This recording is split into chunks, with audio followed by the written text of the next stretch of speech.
शिव बाबा याद है ना।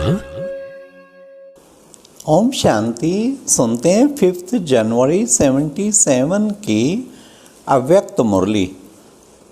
आज की अव्यक्त मुरली का टाइटल है त्यागी और तपस्वी बच्चे सदा पास हैं।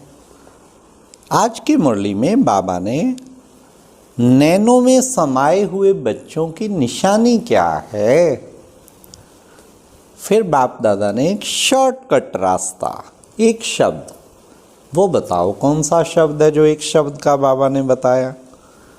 तीसरा, विश्व कल्याणकारी स्टेज की क्या निशानी है। तो सुनते हैं 5 जनवरी 77 की मुरली। त्यागी और तपस्वी बच्चे सदा पास हैं। ज्ञान सूर्य शिव बाबा नैन मुलाकात करते हुए अपने नूरे रत्नों से बोले। क्या बोले, अब सुनो। आज नैनों में समाये हुए बच्चों से नैन मिलन कर रहे। ऐसे बच्चों की दृष्टि में बाप दादा और ब्राह्मण ही हैं और यही उनकी सृष्टि है। वे और कुछ भी देखते हुए देखते नहीं हैं, क्योंकि बाप के लव में सदा लवलीन रहते हैं। सदा बाप के गुणों अर्थात ज्ञान सुख आनंद के सागर में समाये हुए रहते हैं। ऐसे बच्चों को बाप दादा भी देख देख हर्षित होते हैं।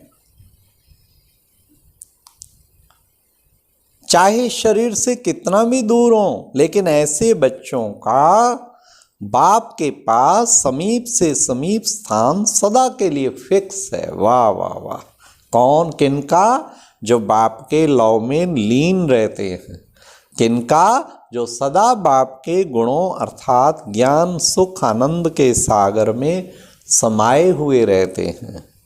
किनका? ऐसे बच्चों को बाप दादा देख देख खूब हर्षित होते हैं। तो बाबा ने कहा वे फिक्स है। वह कौन सा स्थान जानते हो? जो अति प्रिय वस्तु होती है वह समीप स्थान पर होती है। वह स्थान है एक नैन और दूसरा दिल। तो दिल में समाने वाले श्रेष्ठ हैं या नैनों में समाने वाले श्रेष्ठ हैं? लो, बाबा ही क्वेश्चन पूछ रहा है बच्चों से कि तुम मेरे नैनों में भी समाये हो। कभी बाबा कहते तुम मेरे दिल तख्त नशीन दिल में समाये हो। दोनों में श्रेष्ठ कौन सा है, दिल व नैन? और वैसे भी लौकिक में देखा जाए दोनों ही चीज़ों की बहुत वैल्यू है। दिल गया तो गया मनुष्य, और नैन ना हो तो मनुष्य ब्लाइंड हो जाता है। क्या हालत हो। तो दोनों की बड़ी इंपॉर्टेंस है। तो एक नैन और दूसरा दिल। तो दिल में समाने वाले श्रेष्ठ हैं या नैनों में समाने वाले श्रेष्ठ हैं? दोनों में नंबर 1 कौन? सभी सोचो अपना उत्तर, फिर बाबा का सुनना। सोच लिया? सोच लो। दोनों का महत्व एक है या अलग अलग है? जो समझते हैं दोनों का महत्व एक है अथवा जो दिल में होते सो नैनों में होते, वे हाथ उठाओ। सभी उठाओ अपनी अपनी जगह सुनते हुए कि जो समझते हैं एक ही बात है तो वो हाथ उठाओ। जो समझते हैं कि दोनों का महत्व अलग अलग है, नैनों में समाने वाले अलग और दिल में समाने वाले अलग, अब वे भी हाथ उठाओ। उठाओ, बाबा तो देख रहा है। उठाओ उठाओ सब अपने स्थान पे सुनते हुए। एक में उठाना है। एक तो ये कि महत्व दोनों का एक है। दोनों का महत्व एक है, चाहे दिल में चाहे नैनों में। और एक है कि महत्व अलग अलग है, नैनों में समाने वाले का दिल में, वो हाथ उठाओ। एक होते हुए, अब सुनो उत्तर, रिजल्ट सुनो। एक होते हुए भी अलग अलग महत्व है, इसलिए दोनों ही ठीक हैं एक भी है जो दिल में सो नैनों में, जो नैनों में सो दिल में, लेकिन महत्व अलग अलग है। अलग अलग भी है क्योंकि दिल में आप देखते हैं, दिल अगर चला गया तो मनुष्य चला गया, नैन चले गए फिर भी आदमी का काम चलता है, चाहे ब्लाइंड हो जाता है। तो महत्व दोनों बातों का है, लेकिन दोनों ही बाबा ने कहा राइट है, इसलिए दोनों ही ठीक है।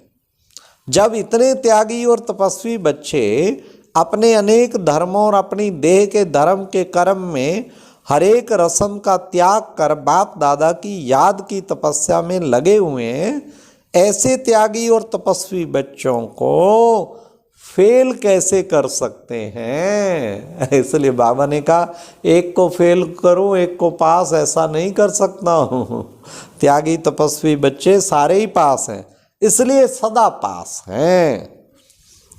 विदेशी सभी शॉर्ट में पढ़ते हैं क्योंकि बिजी रहते हैं ना।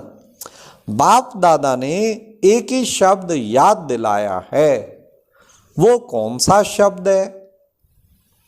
एक ही शब्द है, पास होना है, पास रहना है, और जो कुछ बीत जाता है वह पास हो गया है। ये कितना ये शॉर्टकट बाबा रास्ता बता रहा है। क्या शॉर्टकट रास्ता है? पास होना है, पास होना है, हर सब्जेक्ट में, चारों सब्जेक्ट पास रहना है, बाबा के बिल्कुल पास रहना है, और जो कुछ बीत जाता वह पास हो गया। एक शब्द के तीन अर्थ हैं, यह है शॉर्टकट। पर तीनों ध्यान रखना है, मुझे पास रहना भी है, पास होना भी है, और फिर बाबा कहते कि बच्चे हाँ, जो बीत गया पास, शॉर्टकट हो जाएगा ना, और पास विद ऑनर होना है। लेकिन इस अर्थ में स्थित होने के लिए सदैव बाप समान समाने की शक्ति और बाप समान बनाने की शक्ति दोनों भरने की आवश्यकता है। क्योंकि बाप समान बनने के लिए जब सेवा की स्टेज पर आते हो तो अनेक प्रकार की बातें सामने आती हैं। उन बातों को समाने की शक्ति के आधार से मास्टर सागर बन जाते हो और औरों को भी बाप समान बना सकते हो। समाना अर्थात संकल्प रूप में भी किसी की व्यक्त बातों और भाव का आंशिक रूप समाया हुआ ना हो। एक कल्याणकारी बोल कल्याण की भावना में ऐसे बदल जाए, बड़े ध्यान से सुनना, बाबा के महावाक्य बड़े जबरदस्त। एक कल्याणकारी बोल कल्याण की भावना में ऐसे बदल जाए जैसे एक कल्याण का बोल था ही नहीं। ऐसी स्टेज को विश्व कल्याणकारी स्टेज कहा जाता है। किसी का भी कोई अवगुण देखते हुए एक सेकंड में उस अवगुण को गुण में बदल दें, वाह। नुकसान को फायदे में बदल दें, वाह। निंदा को स्तुति में बदल दें। ऐसी दृष्टि और स्मृति में रहने वाला ही विश्व कल्याणकारी कहा जाता है। विश्व कल्याणकारी ही नहीं लेकिन स्वयं कल्याणकारी भी बने, ऐसी स्टेज बाप समान कही जाती है। अच्छा, विदेशी सो स्वदेशी, बाप दादा तो स्वदेशी देख रहे हैं ना कि विदेशी। स्वदेशी बच्चों की स्नेह की यादगार प्रत्यक्ष फल विशेष बाप दादा का मिलना है। विदेशी सो स्वदेशी बच्चों की अमृत वेले की रूहान बहुत रमणीक होती है। उस समय विशेष दो रूप होते हैं, एक अधिकार रूप से मिलते और बातचीत करते हैं, और दूसरे उल्हानों की और तड़पती हुई आत्माओं के रूप से में बात करते हैं। बाप दादा को सुनकर के मजा आता है, लेकिन एक विशेषता मेजॉरिटी आत्माओं की देखी। अब सुनो, विदेशी आत्माओं की क्या विशेषता देख कि विदेशी सो स्वदेशी आत्माएं थोड़े में राजी होने वाले नहीं है। मेजॉरिटी विशेष दाव लगाते हैं। राम सीता भी बनने वाले नहीं हैं, लक्ष्मी नारायण बनना चाहते हैं। इसलिए श्रेष्ठ लक्ष्य रखने के कारण बच्चों को बाप दादा भी मुबारक देते हैं, मुबारक हो, वाह। आपको सदा इसी श्रेष्ठ लक्ष्य और लक्षण में रहना है। बाप दादा के आगे दूर नहीं हो। जो तख्त नशीन है वे सदैव समीप हैं। आज सर्व विचारशील बच्चों का एक ही संकल्प है, मिलन का। हाँ, कैसे तड़फते हुए विदेशी, भारत वाले कई बार साल में नहीं 2-3 साल में एक बार बाबा से मिलने जाते, पर विदेशी बच्चे साल में कोई ऐसे भी हैं 2-2 बार आते थे। इतना दूर से, खर्चा भी कितना होता था। तो बाबा कहते वो तड़फ, विचारशील बच्चों का एक ही संकल्प है कि मिलन का। ऐसे ही सोते हुए भी याद में रहना। बाप दादा भी चारों ओर के विदेशी बच्चों को सन्मुख देखते हुए याद दे रहे हैं। श्रेष्ठ लक्ष्य रखने वाले, खुशी खुशी से बाप से सौदा करने वाले,